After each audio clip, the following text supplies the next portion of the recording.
At just 26 years old, NFL wide receiver Chris Henry fell from a moving truck and died the next day. That headline shocked the sports world. But what if I told you that wasn't even the darkest part of the story? We know he died after a domestic dispute, but what led to that? Why was he in the back of a pickup truck in the first place? And what happened in the years before that final moment? The truth behind Chris Henry's life and death is far more painful, revealing, and heartbreaking than the headlines ever let on. Let's start with what everyone remembers. December 16th, 2009. Police respond to a 911 call. A man has fallen out of the back of a truck in Charlotte, North Carolina. That man is Chris Henry. Hours later, the world learns he's in critical condition. The next day, he's gone. News outlets called it a tragic accident, but those close to him knew it wasn't just some freak event. It was the culmination of a life spiraling through moments of talent, trouble, and pain. Chris Henry wasn't supposed to go out like this. Born in Bellechasse, Louisiana, he was a football prodigy with blazing speed and a rare gift for finding the end zone. At West Virginia University, he turned heads immediately. Highlight reel catches, freakish athleticism, and game-winning plays. But with the talent came attitude. Coaches labeled him hard to manage. Scouts whispered about his temperament. Still, the Cincinnati Bengals took a chance in the 2005 NFL Draft. He was their third-round pick, and they saw in him what many others did: superstar potential. But potential doesn't pay off if it never matures. Over the next few years, Chris Henry became infamous not for touchdowns, but for headlines. Between 2005 and 2008, Henry was arrested 5 times. Possession of marijuana, carrying a concealed firearm, assault, DUI, criminal damaging. The list kept growing, and each time, the league hit him with fines, suspensions, or both. Even Bengals owner Mike Brown once called him a tragic figure. But here's the twist. By 2009, Chris Henry was trying to change. After multiple suspensions, Henry was released by the Bengals in 2008. But that wasn't the end. Teammate and close friend Chad Okoschenko stood up for him. He vouched for Henry's growth, his changed mindset. And so the Bengals gave him one last shot. In interviews, Henry sounded different. Quieter, more reflective. He spoke about his kids, about wanting to be a better man, about leaving his past behind. He was engaged to his longtime girlfriend, Lelani Tonga, and talked about settling down.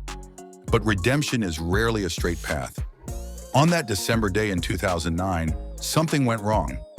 Chris and Lelani got into an argument. Witnesses say it started at their home and escalated quickly.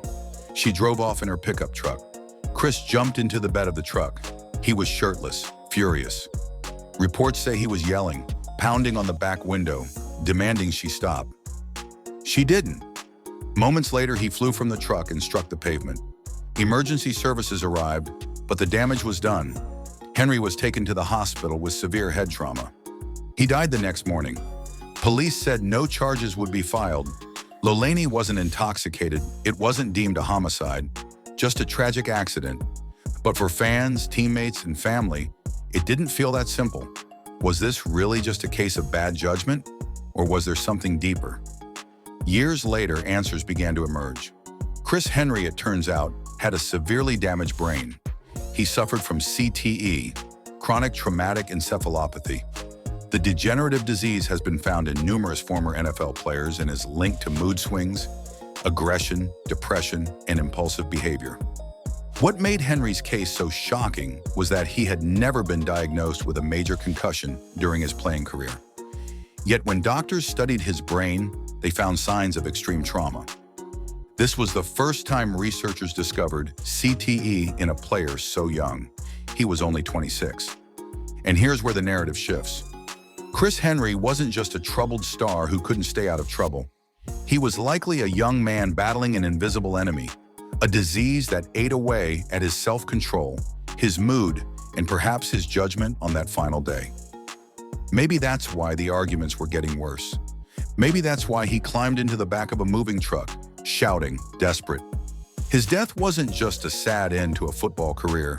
It was a warning, one that echoed louder as more and more players were later diagnosed posthumously with CTE. Chris Henry left behind 3 children, a fiancé who never faced charges, a team that grieved deeply, and a sport that continues to grapple with the long-term dangers of head trauma. But he also left behind questions.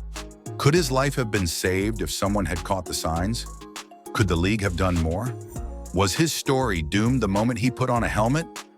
Imagine being just 26, with millions watching you, cheering for you, while your mind silently deteriorates. Chris Henry's fall from a truck wasn't just physical, it was symbolic. A man thrown from his last chance, his last shot at peace, possibly by a disease no one even knew he had. And here's the darkest part. How many other players are living this same nightmare right now, undiagnosed? Chris Henry's story isn't just about football, it's about mental health, about second chances, and about a game that still hasn't figured out how to protect the players who give it everything. So next time you hear about an athlete acting out, maybe ask why. Because sometimes the real story is darker than anyone wants to believe. If you found this story powerful, subscribe for more untold truths behind the headlines. And share this video. Someone out there needs to hear it.